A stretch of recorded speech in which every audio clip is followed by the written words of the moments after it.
right, so first thing is a way of getting participation, created this poll. It's a little process that's embedded in my PowerPoint. And so if you text, phone number is 22333, and then type in on the bottom of your text, Perry Sholes 398. You'll be in the polling system, and as I put different polls up, you'll be able to participate. This is the first question of the poll. So, appreciate that.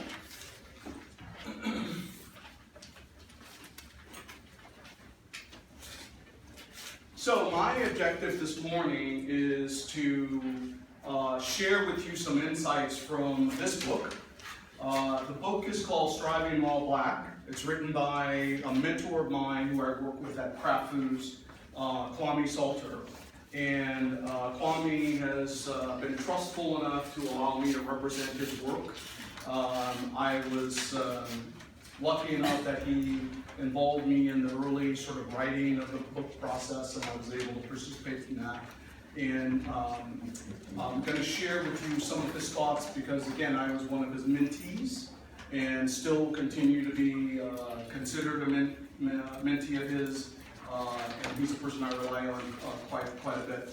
So my objectives in this session today is really to try to be informative about what Kwame's intent was in this book, be instructive on some of the concepts that he's presenting, and also be relevant because I worked with him in the same organization that he spent many years, and so I'm going to try to share with you some of my experiences around the concepts that are being presented here.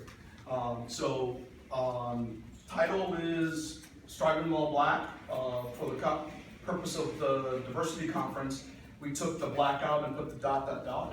because when you understand what's going on in this book, you'll see that it really applies to just about anyone from any sort of diverse background or mainstream. It really doesn't matter. There's some really good concepts here. He's sort of putting it in the perspective of people of color or a diverse concept. So one of the other pieces of it, that was important is how do you sort of achieve your ambition in a corporate setting without losing your soul? So it's an important concept. I was having a chat with a friend of mine a couple of days ago, and she started talking to me about the people in her office that were selling out, and I was just like, no. Everybody has their own way of going about managing their own career, what their tolerances are, and some people perceive that to be selling out or overly friendly, or as there's some other terms that people's unfavorable we shouldn't talk about here. But managing your career and what you're doing about it really is a personal thing, right? And so we'll talk about some of those concepts this morning. So the first thing I talked about with Kwame in the book is we sort of went through this whole thing is about that can derail your career, right? So those things. Most of the time we're going to spend here today is going to be about those things that help with you achieving your ambition and success, and strategies that you can use. This is a workbook, and I'll share some of that on the back end. But first thing here was about career derailments. Leading your career based on personality. So you may know people that have just this great bubbling personality. They seem to be able to get themselves into the sort of VIP line at a club, or can work their way into a restaurant that's full on the waiting list. What his instruction is, and my experience is, personality can be an element that helps your career, but it's going to run out, right?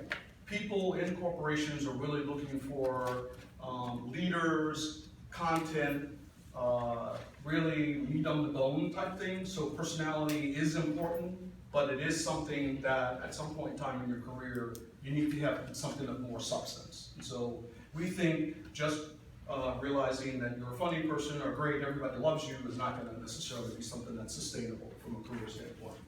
Another point is avoiding contact with the future. So not having a perspective about what your end goal is or what you are trying to get done. And just going through, hey, I've got a job, I'm here, I show up every day, and a career is going to come from that.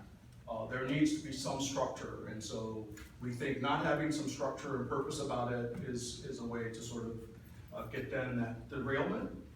Staying in your lane. Obviously, there are some companies where just sort of following the rules and regulations and turning along, that might be a success factor in some companies.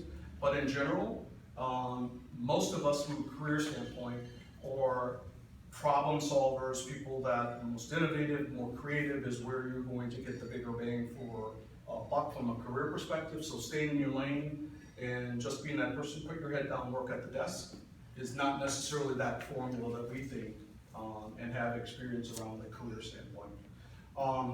Using leadership as a blunt instrument. Now, every time I get to this line, I think about all the tyrant CEOs that I've experienced in my life, or sort of senior level people, that despite this being on the career derailment list, they have been able to excel to sort of higher levels in organizations. What I will say about that is, you're not going to inspire great work. You're not going to build a legacy of people who care about you as a leader. You're not going to get those people in your organization that are going to help you accomplish goals, other than the fear of being, a direct recipient of your blunt instrument work, right? So we do think, especially if you're younger in your career, that this is something later. Some organizations, hey, if that's the culture, sort of get things done without any care about the dead bodies that result from it. That may be a prescription, but it's not going to result in any sort of admiration from my experience in some of the better companies. Hire beneath you. This is really around, I've seen this on a couple of different ways. I've worked with a CEO who hired very talented people only to put them in place, right? It was sort of like collecting sort of classic cars to have them for a private